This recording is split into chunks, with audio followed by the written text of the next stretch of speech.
what women find is when they are taking care of themselves, they are giving more authentically and they're giving more fully and they're enjoying their life with a whole different set of purposefulness and perspective than they do when they are just absolutely hanging on, by a thread. Welcome to Real Life Women, for women, by women. Our mission is to impact and enrich lives by discussing anything that relates to our happiness, our health, and our wealth.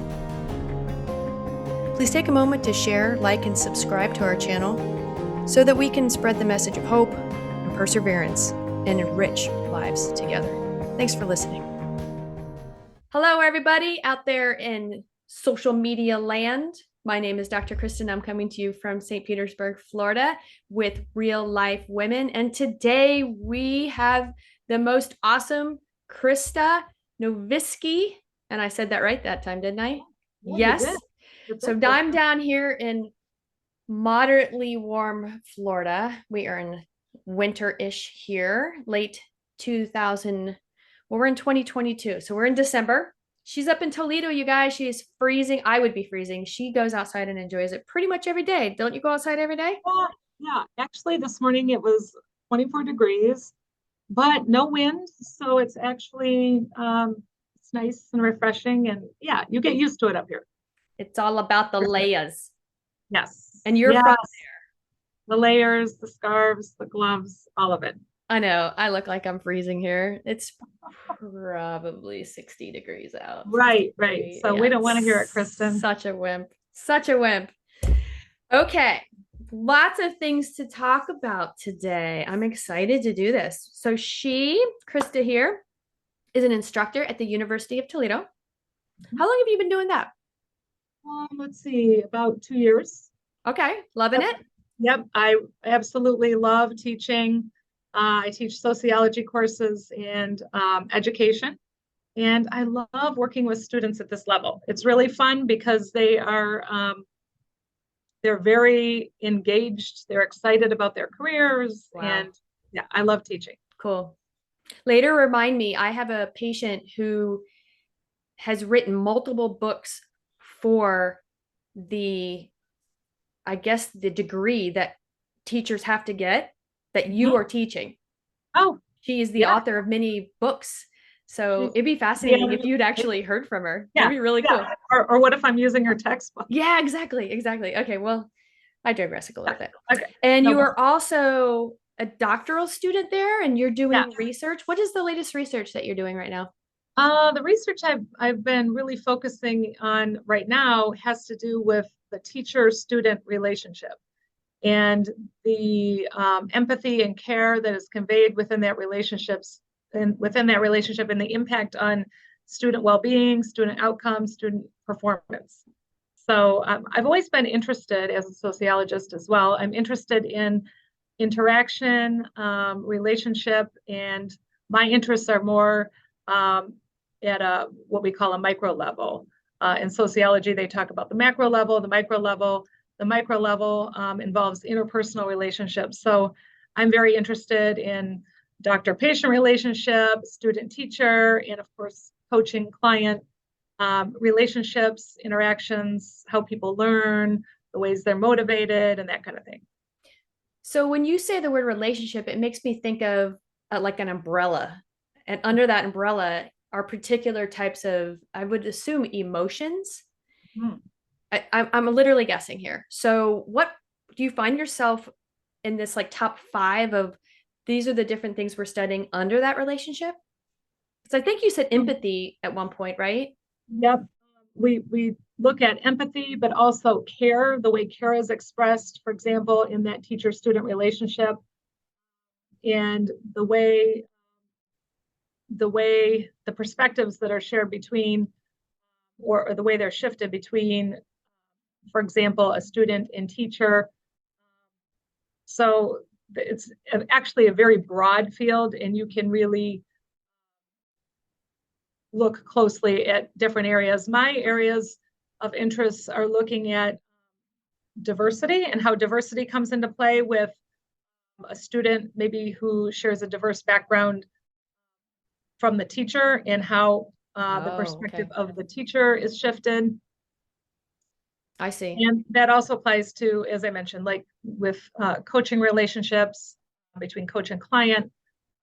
So there are various contexts which you can apply this kind of information. So Yep. Okay. So that brings us full circle because Krista and I met months and months and months ago. I'm going to guess maybe 5 or 6 months ago, as yeah. we were, enhancing our coaching Mhm. with clients. We both have just different outlooks, but we both are working with women. Mhm. I'm going to let her talk all about her program here in a second, but it's interesting because you're taking all of your background and all of your passions, and you're just really helping women that are just burned out, right? I mean, they're just hitting some walls here, finding themselves kind of at the bottom and not necessarily maybe in like massive depression. I don't know. I won't speak for you. What kind of women are you helping? What does that look like? Yeah, well, I help women move from burnout to what we call a state of thriving. And typically I'm working with women who there is a range. Some people are just hitting that feeling of being overwhelmed, and some people have been overwhelmed for years.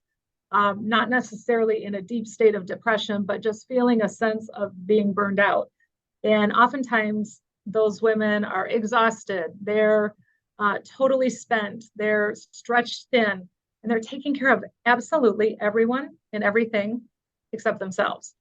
And so I help work them in the other direction, help them move away from burnout and then gradually toward that state of thriving. Right. Right. And Self-care isn't selfish, right? I don't know how many no, times I've said that in a week. that's right. It's not selfish. You're taking care of yourself. And what women find is when they are taking care of themselves, they are giving more authentically and they're giving more fully and they're enjoying their life with a whole different set of purposefulness and perspective than they do when they are just absolutely hanging on, by a thread. Right. Usually the women that are stressed are just doing everything for everybody. And if they fall apart, then everything else pretty much will fall apart. And they don't obviously want that Yes. because then they're going to end up having to fix themselves. But Yes. if they wait too long, it just can snowball. It can Oh, totally absolutely. We see So, this impacting like their relationships, not just their work, but their relationships at home. right. Yeah. And once they start addressing this and moving in the right direction, they also see the benefits in all those areas too. So that's the cool part. So what is the typical average, I mean, the typical average woman kind of look like by the time she comes to you? What are the top maybe 3 things that resonate amongst all these women? I would say these women always say they're exhausted, overwhelmed, and lacking energy. I would say those are the top three. And many times they say they just don't even want to get out of bed in the morning. They don't have Ooh, the yeah. energy. They're dragging through the day. And so sometimes when at the very outset of the program, when we're talking about the results they're going to get, it's hard for them even to imagine this state of thriving, which, by the way, is a very distinct peak performance state. It's not just a word that I'm using. It's a peak performance state where we're functioning at a high level physiologically, we're activating the parasympathetic nervous system, but also cognitively and emotionally. And we experience a greater sense of purposefulness. We're able to adopt different perspectives that allow us to view problems as challenges, or I'm sorry, problems as challenges or even opportunities. And we just experience more joy in the day-to-day living. Our relationships are more fulfilling. So when we're talking about thriving at the outset, many times I think clients are thinking, I just can't imagine that. That sounds foreign to them. But it's amazing what can be achieved with some consistent daily practice. Okay. So obviously they're overwhelmed. So it's probably like a drip amount of things that you help them add to this, and then that's going really well, and so add to this. So how long do you typically see some results? I mean, what does your program technically look like, just on a superficial level? Yeah.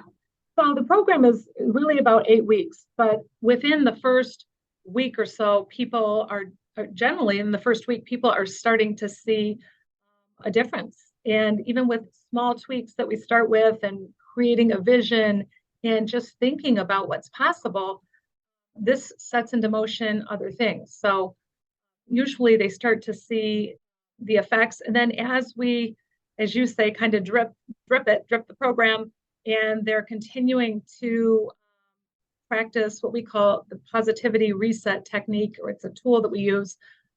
This actually snowballs and becomes even more impactful as they are progressing through the program. So I'm not going to speak for you, but I can speak for myself. And likely you have experienced this where I have been that woman. Oh, yeah. Yep. So do you Yeah. have a history with that? Yeah, actually, I have, I've always worked. I'm a mom too. I've always worked, but I really experienced struggle when I decided to also go back to grad school. And when I did that, I was balancing work, family, and grad school. And I got to that point where I was just kind of putting my, one foot in front of the other, totally exhausted and not feeling like I was giving myself fully to any of those things. And so as a coach and, sometimes we know better, we feel like we should be able to do all these things. I was really driven to try to figure it out for myself, to figure out how this could be done. So it was through struggle and trying different things and doing research and talking to people that I was able to kind of dig out of that. But yeah, I've been there too, Kristin, where it was just a feeling of being overwhelmed. And then you add into that some sort of life happening that's, sad or tragic or illness.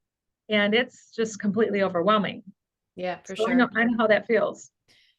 Yeah. And it sounds like because of your background in the education field, you probably knew the right questions to ask. But with this program you've designed, you're speeding it up for women.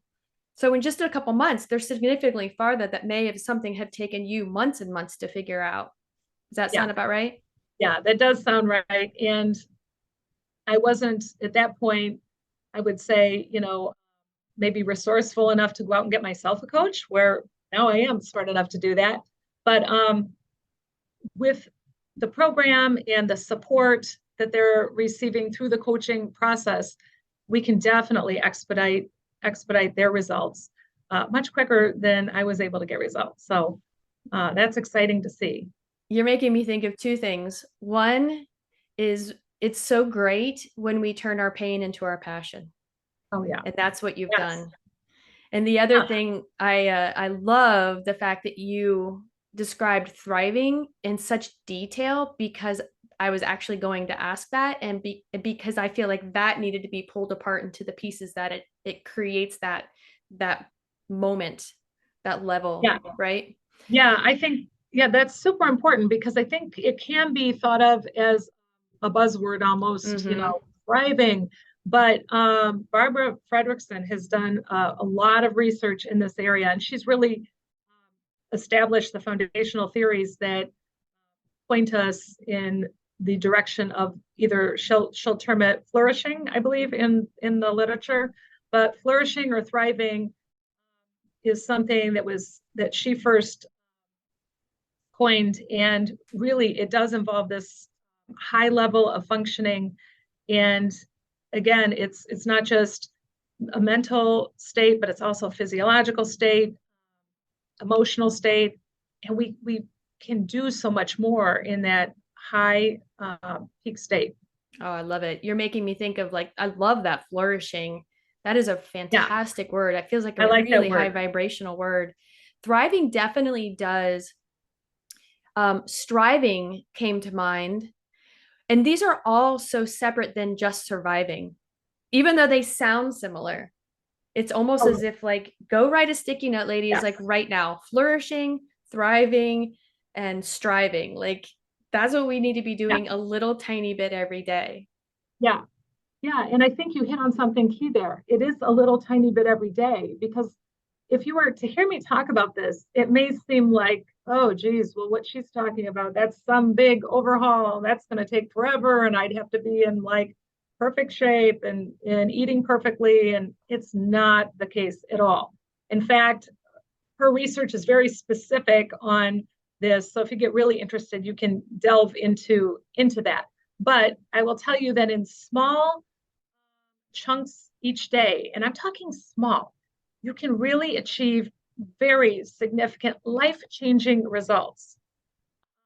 And I think it's important to note that the changes and the tweaks, these are deliberate and intentional. So we are setting out to accomplish this specifically.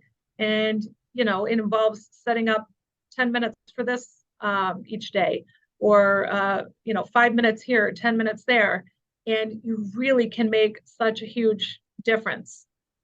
As you know, our brains are hardwired toward the negative, just as human beings. And so we have to be intentional about incorporating this positivity. And let me just know, as I'm talking about positivity, I like to be clear that I'm not talking about sort of a Pollyanna approach of just positive attitude, happy all the time. It's not it. It's positivity is in the research world is a term that's referring to a range of positive emotions. And that's stemming from, for example, the experience of curiosity all the way to the experience of love or gratitude. I love that so much. It's inspiration, curiosity, awe, hope, joy, peace, gratitude. Those are all underneath that umbrella of positivity. So good. We deliberately try to incorporate those things to counteract what is the negative. Now, that's not to say that we shouldn't experience the negative emotions that are also part of our experience, our normal experience, but they also serve us.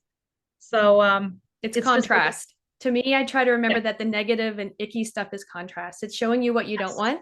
Exactly. To show you what you do want. Right. I just love that so much. I love how you pulled these apart. And I love that you have this background in researching these fancy word that really on a scientific level, I'm glad people are researching this, because it's really important that we do throw a lot of words out in advertising and things like that. And, I will be the first one to raise my hand saying, I think I've taken for granted. I didn't know. I've learned a lot today learning from you. One of the things I really love about this, and I really think this is going to help a lot of women, is that you've been there, you've done that, you've learned some shortcuts, and you're here to just change lives by a coaching program. So then I always remember, what is one of the definitions of coach? It's helping you do things you technically don't want to do or know how to do to become the person that you want to become.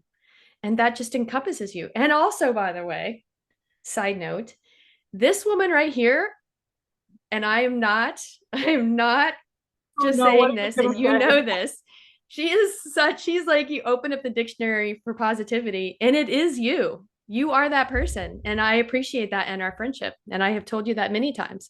And the other thing I noticed that you didn't mention, which is very prevalent, especially in the female world, is we are so hard on ourselves. Oh yeah. Put ourselves last, hard on ourselves, and don't put our self-care first. And I think that's changing. Yeah. I think it's changing. Yeah. I'm seeing that. And that's exciting that women are starting to realize that, hey, this isn't working. This isn't working to do it this way, and to, kind of have ourselves last, where we take care of everyone and everything, but not ourselves. The generation before us and the generation before that, I think. Yes. Oh, for sure. So we're shifting in the right direction. And, if we're going to be able to do all the things that we want to do and do them at the level that we need to do them, we do have to take care of ourselves.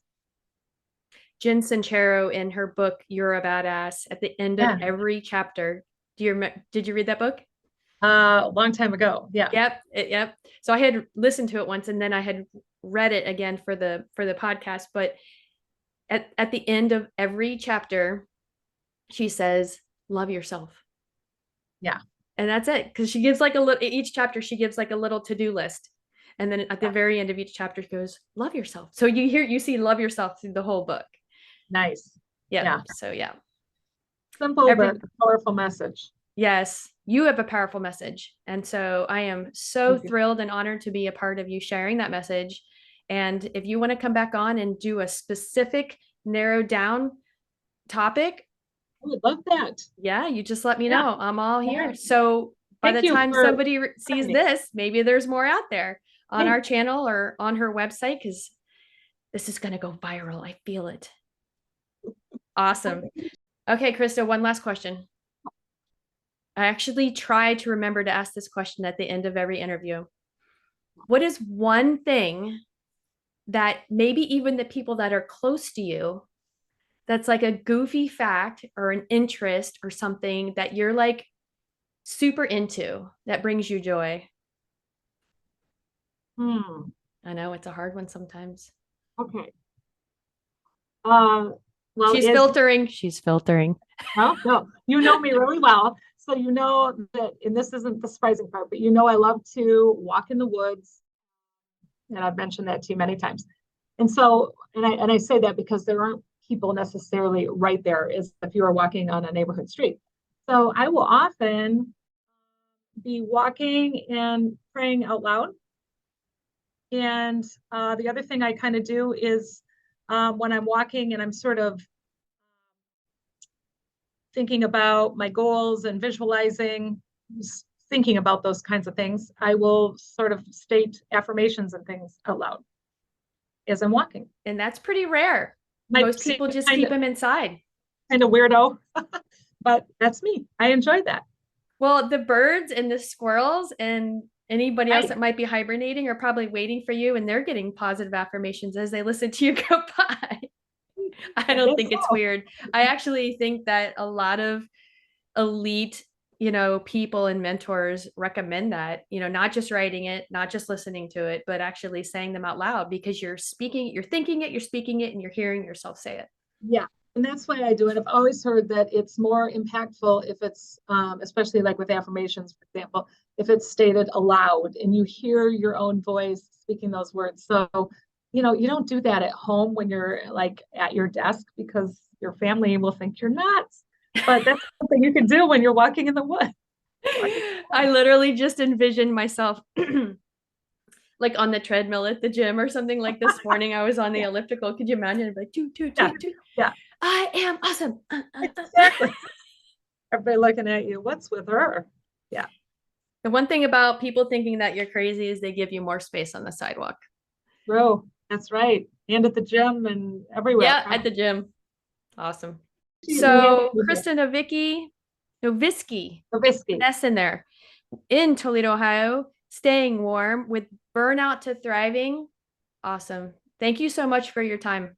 Thank you, Kristen.